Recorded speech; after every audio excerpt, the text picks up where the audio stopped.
Hi தோழிகளா, நான் உங்களின் தோழி. இது முழுக்க முழுக்க ஒரு மோட்டிவேஷ்னல் வீடியோ தான். இந்த மோட்டிவேஷ்னல் வீடியோ கண்டிப்பாக உங்களை மோட்டிவேட் பண்ணணும்னு சொல்லிட்டு நான் ரொம்பவே நம்புகிறேன். அதுக்கு முன்னாடி ஒரே ஒரு லைக்கை மட்டும் போட்டுருங்க. சரி, வாங்க வீடியோக்குள்ளே போகலாம். நம்ம செய்கிறது ரொம்பவே நம்மளுக்கு பிடிச்சி நேசித்து செய்யணுங்க. இல்லைன்னா அந்த வேலையும் நம்மளுக்கு பிடிக்காது, வாழ்க்கையும் பிடிக்காமல் போயிடும். ஏன்னா எல்லா பெண்களுமே லிட்டில் பிரின்சஸாக தான் நம்ம வீட்டில் அப்பா அம்மா வளர்த்துருப்பாங்க. ஆனால் அமையக்கூடிய ஒரு வாழ்க்கை அப்படி இல்லாமல் போகலாம். உதாரணத்துக்கு என் லைஃப் எடுத்துக்கிட்டால் கூட எனக்கு விவசாயம்னா என்னென்னே தெரியாது. விவசாயம்னா என்னென்னு தெரியாத அம்மா வீட்டில் நிலம் இருக்குது. பட் ஆனால் நான் விவசாயம் செஞ்சதே கிடையாது. எந்த வேலையும் செய்ய மாட்டேன். வீட்டில் சமைச்சு வைப்பேன், அவ்வளோதான். அதுக்கு மேலே எனக்கு எதுவுமே தெரியாது. அது கூட எங்கள் ஃபேமிலிக்கு மட்டும்தான் நான் சமைச்சு வைப்பேன். வெளியாளங்களுக்கு ஒரு நிலத்தில் வேலை செய்ய வராங்க, அவங்களுக்கு சமைக்கணும் அப்படின்னா கூட எனக்கு சமைக்க தெரியாது. அப்படி இருக்கும்போது ஒரு வடை கூட சுட்டதில்லைன்னு வச்சுக்கோங்களேன். எதுவுமே சாதம் செய்வேன், எதனா குழம்பு வைப்பேன். அதுக்கப்புறம் எதுவுமே எனக்கு தெரியாது. அப்படி தான் இருந்தேன். ஆனால் மேரேஜ் ஆனதுக்கப்புறம் பார்த்திங்கன்னா இங்கே ஃபுல்லாகவே விவசாயம். அதாவது அப்பா அம்மா செஞ்சதை இப்போ நானும் செய்ய வேண்டிய கட்டாயத்துக்கு. ஏன்னா நான் விவசாயம் இடத்துல கொடுத்துருக்காங்கன்னா அப்போ நான் விவசாயம் தான் செஞ்சு ஆகணும். ஆரம்பத்தில் ரொம்பவே கஷ்டமாக இருந்துச்சு. அதாவது எனக்கு பிடிக்கல, என்னடா இது இவ்வளோ வேலை வைக்கிறாங்களே அப்படின்னு தான் தோணிட்டு இருந்துச்சு. அதுக்கப்புறம் நான் அது கொஞ்சம் கொஞ்சமாக செய்யும்போது எனக்கு பிடிச்சி நான் செய்ய ஆரம்பித்தேன். இப்போ எனக்கு விவசாயம் தான் ரொம்ப பிடிக்கும். அது வேலை எவ்வளோ கஷ்டமாக இருந்தாலும் அது நான் நேசித்து செய்கிறதுனால எனக்கு ரொம்பவே ஈஸியாக இருக்குது. விவசாயம் மட்டும் இல்லைங்க, நீங்கள் எந்த வேலை செஞ்சாலும் சரி தொழில்களை கண்டிப்பாக நீங்கள் அதை பிடிச்சி செய்ய ஆரம்பிங்க. ஏன்னா நம்ம பிடிச்சி செய்ய ஆரம்பித்தோன்னா நம்ம லைஃப்பும் நல்லாயிருக்கும், ஹாப்பியாகவே இருக்கலாம். என் லைஃப்பை பார்த்திங்கன்னா திருமணத்திற்கு முன் திருமணத்திற்கு பின் சொல்லிட்டு பிரிக்கலாம். அந்தளவுக்கு டோட்டலி டிஃப்ரெண்ட். அப்போ இருந்ததுக்கும் இப்போ இருந்ததுக்கும் நிறையவே எனக்கு டிஃப்ரெண்ட்டு. ஃபஸ்ட்டு ஆரம்பத்தில் ரொம்ப ரொம்ப ரொம்ப எனக்கு கஷ்டமாக இருந்தது. ஏன்னா விவசாயத்தை பற்றி எனக்கு எதுவுமே தெரியாதுன்றதுனால என் வாழ்க்கை இதுதான் என் வாழ்க்கைன்னு ஏற்றுக்காத வரைக்கும் எங்கள் வாழ்க்கையே ஒரு நரகம் மாதிரி தெரிஞ்சிச்சு எனக்கு. என்றைக்கு இதுதான் என் வாழ்க்கை நான் ஏற்றுக்க ஆரம்பிச்சேன்னு அன்றைக்கே இந்த வாழ்க்கையே சொர்க்கமாக மாறிடுச்சு. யாரோட பேச்சுக்கும் செவி சாய்க்காதீங்க. அது உங்களை தூற்றும் போதும் இருக்கலாம், புகழும் போதும் இருக்கலாம். ஏன்னா ஒருத்தர் உங்களை கஷ்டமாக பேசிட்டாங்கன்னு நீங்கள் ரொம்பவும் துக்கப்பட்டீங்கனாலும் அது உங்களுக்கு ஆபத்து தான். உங்களை புகழ்ந்து பேசிட்டாங்கன்னு ரொம்பவே சந்தோஷப்பட்டீங்கனாலும் அது ஆபத்துக்கு தான்.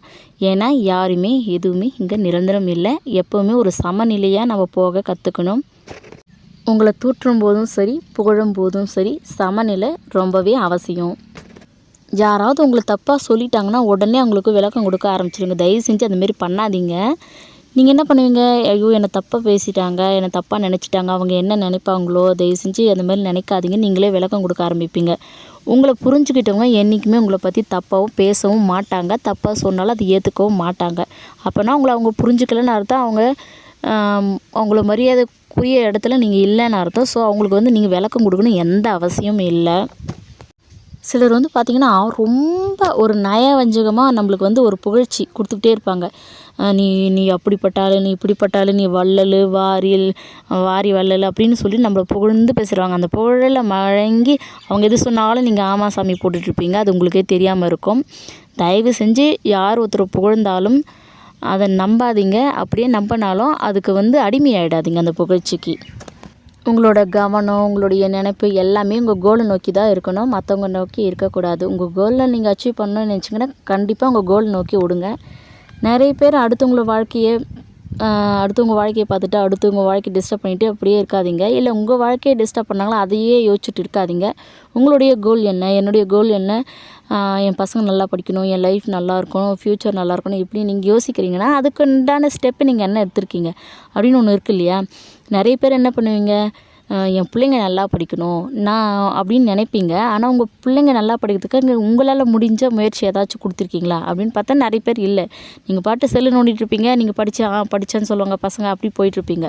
அப்போ பசங்க எப்படி நீங்கள் நல்லா படிக்கணும்னு எதிர்பார்க்குறீங்க. அதுக்காக உங்களுடைய அதில் ஒரு அதாவது உங்களுடைய அது பங்கு என்ன இருக்குது குழந்தைங்கக்கிட்ட அப்படின்னு பார்த்தீங்கன்னா, உட்கார வச்சு நீங்கம்மா படிச்சியா காட்டு, டைரி காட்டு, என்ன எழுதி கொடுத்துருக்காங்க, என்ன படிச்சிருக்க அப்படின்னு சொல்லிட்டு நீங்கள் அதை பார்க்கணும். நீங்கள் உங்கள் பிள்ளைய கண்டுக்கிறதே இல்லை. அவங்க பாட்டுன்னு ஏதோ ஸ்கூல் போகிறாங்க, ஸ்கூல் விட்டு வராங்க, அவங்க பாட்டுன்னு ஏதோ செஞ்சிட்ருக்காங்க. ஆனால் என் பிள்ளை ஃபஸ்ட் ரேங்க் வந்துடணுன்னா எல்லா பிள்ளைகளும் ஃபஸ்ட் ரேங்க் எடுக்க முடியாது. ஆனால் இம்ப்ரூவ்மெண்ட் என் பிள்ளை நல்லா படிக்கணுன்னா அதுக்காக உங்களுடைய பங்கு அதில் என்ன இருக்குன்னு நீங்கள் பார்க்கணும். ஏன்னா நம்மளுக்கு இத்தனை வயசாவது ஒரு குழந்தைய பெற்று இருக்கோம், நம்மளுக்கே ஒரு மெச்சூரிட்டி இல்லை. குழந்தைங்க விஷயத்தில் சின்ன குழந்தைங்களுக்கு நம்ம தான் சொல்லி கொடுக்கணும். சரிங்களா? நீங்கள் அதனால் குழந்தைங்க நீங்கள் நல்லா படிக்கணும், அதுதான் உங்கள் கோலாக இருந்துச்சுன்னா அதில் உங்கள் பங்கு கொடுங்க. குழந்தைங்க நல்லாவே படிப்பாங்க. நீங்கள் குழந்தைகிட்ட வந்து செல்லு கொடுத்துட்டு நீங்கள் படித்தாங்களே இல்லைன்னு எதுவுமே கண்டுக்கிறது இல்லை அப்படின்னா அப்புறம் படினா எப்படி படிப்பு வரும்? அவங்க எந்த சப்ஜெக்டில் வீக்காக இருக்காங்க, இல்லை எது அவங்களுக்கு பிடிச்சிருக்கு, எது பிடிக்கல அப்படின்னு சொல்லிட்டு நம்ம தெரிஞ்சு அவங்க கல்விக்கு எது வந்து உறுதுணையாக இருக்கும், அவங்க கல்விக்கு எது பயன்படுன்றதுனால நம்ம அதை நோக்கி போகணும். பசங்களுக்கு சொல்லிக் கொடுக்கணும். அவங்களுக்கு வந்து சரியாக தெரிலனா ஒன்றும் நம்ம சொல்லிக் கொடுக்கலாம், இல்லை டியூஷன் அனுப்பலாம். ஏதோ அவங்க படிப்புக்கு என்ன வந்து வேணுமோ அதை நம்ம செஞ்சு கொடுத்துட்டு அப்புறம் அவங்க படிக்கிறாங்களா இல்லைன்ட்டு நம்ம கேட்கணும். இது வந்து படிப்புக்கு மட்டும் இல்லை, நம்ம கூட வசதியாக இருக்கணும், என்கிட்ட நிறைய பணம் இருக்கணும், வசதியாக இருக்கணும் அப்படின்னு நீங்கள் நினச்சிங்கன்னா பணத்தை சேர்க்கணும், வீண் செலவு பண்ணக்கூடாது. இப்படி எல்லாமே தெரியும். ஒரே ஒரு ஆள் சம்பாரித்து குடும்பத்தை ரன் பண்ணுறது, எப்படி ரன் பண்ணுறது அப்படின்னு எல்லா விஷயமே யாருமே நம்மளுக்கு அட்வைஸ் பண்ண தேவையே இல்லை. நம்மளே ஒரு இடம் உட்காந்தாங்கன்னா நம்மளுடைய கோல் என்ன, நம்ம அந்த கோலை நோக்கி தான் ஓடிட்டுருக்குமா. நான் இப்போ வசதியாக இருக்கணும், என்கிட்ட பணம் நிறைய இருக்கணும் அப்படின்னு நான் நினச்சேன்னா நான் வெட்டியாக உட்காந்துட்டு எந்நேரமும் செல்லு நோண்டிட்டு எந்த வேலையும் செய்யாத உட்காண்ட்ருந்தேன்னா என்கிட்ட பணமும் வர போகிறதில்ல, நான் நினச்ச நிலைமைக்கும் போக போகிறதும் இல்லை. இதில் ஒரு விஷயத்தில் நீங்கள் நோட் பண்ணி கமெண்ட்லேயும் சொல்ல வாய்ப்பு இருக்குது. அதாவது செல்லு வச்சு நோண்டிட்டு இருந்தால் இந்த வீடியோவே செல்லில் தானம்மா வருது அப்படின்னு சொல்லிட்டு நீங்கள் சொல்லலாம். செல்லில் வந்து நம்மளுக்கு பிடிச்சது இருக்குது, அதாவது பிடிச்சது வேறு, பயன் இருக்கிறது வேறு. அதாவது இது ஹெல்ப்ஃபுல்லாக இருக்குமா, அதாவது நல்ல விஷயங்களும் இருக்குது, கெட்ட விஷயங்களும் இருக்குது. நம்ம எது எடுத்துக்கிறோன்றதுனால தான் விஷயமே இருக்குது. இப்போ வந்து இந்த செல்லு பார்த்திங்கன்னா நானும் செல்லு வந்து நிறைய பார்ப்பேன்னா என்னுடைய வேலைகள் அங்கே செஞ்சுட்டே இருப்பேன். செல்லு வந்து ஒரு மோட்டிவேஷ்னல் வீடியோ வந்து வச்சுட்டு அதை பாட்டுட்டு ஓடிட்டுருக்கோம். அப்புறம் வந்து கிட்ஸுக்கு வந்து எப்படி சொல்லி கொடுக்கணும் அப்படி. இன்னொன்று பார்த்திங்கன்னா நான் போஸ்ட் ஆஃபீஸ்னு ஒன்று இருக்கிறதே நான் வந்து யூடியூப்பில் செல்லில் மூலியமாக தான் எனக்கு தெரிஞ்சு இப்போ என் பொண்ணுங்களுக்கு நான் கட்டிட்டு வரேன். அது வந்து எனக்கு செல்லு பார்த்ததுனால அதை தான் தெரிஞ்சிச்சு. யார் வந்து இந்த காலத்தில் நீ வந்து நல்லா இரு அப்படின்னு சொல்லிட்டு அட்வைஸ் பண்ணுறதுக்குள்ள யாருமே கிடையாது. பக்கத்தில் இருக்கிறவங்க எல்லாருமே என்ன பண்ணுவாங்க, நான் தான் நல்லா இருக்கணும்னு தான் யோசிப்பாங்களே தவிர அடுத்தவங்க நல்லா இருக்கணும்னு யாரும் யோசிக்க மாட்டாங்க. செல்லில் வந்து நிறைய நல்ல விஷயங்கள் இருக்குது. எப்படி சேமிக்கலாம், எப்படி சமைக்கலாம், எப்படி பிள்ளைங்களுக்கு சொல்லிக் கொடுக்கலாம், இப்படி வந்து நிறைய விஷயம் இருக்குது. நீங்கள் எதை பார்க்குறீங்கன்றதை பொறுத்து தான் உங்கள் லைஃப்பும் இருக்குது. இக்கரைக்கு அக்கறை பச்சை. என்னம்மா சம்மந்தமே இல்லாத இக்கரை அக்கறைன்னு சொல்லிட்டு இருக்கேன்னு நினைக்கிறீங்களா? ஆமாம்ப்பா, நிறைய பேர் நம்ம தொழிலெல்லாம் என்ன பண்ணுறது தெரியுமா, இதை தான் பண்ணிகிட்டு இருக்கோம்.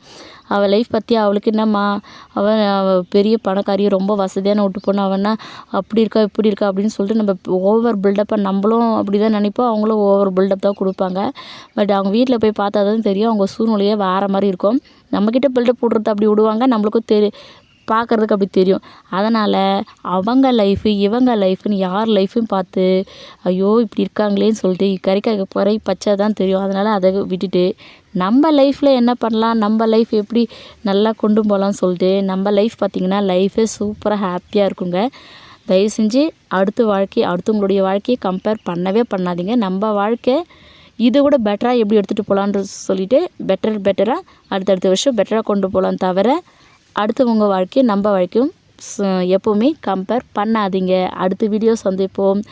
இந்த வீடியோ பற்றி உங்களுக்கு என்ன தோணுது, இந்த வீடியோவில் நான் சொல்லியிருக்கிறது என்ன ஏதாச்சும் தோணுச்சுன்னா கண்டிப்பாக கமெண்ட்டில் சொல்லுங்கள். நான் கண்டிப்பாக உங்கள் கமெண்ட்டுக்கு வெயிட் பண்ணுவேன். வாங்க அடுத்த வீடியோவில் சந்திப்போம்.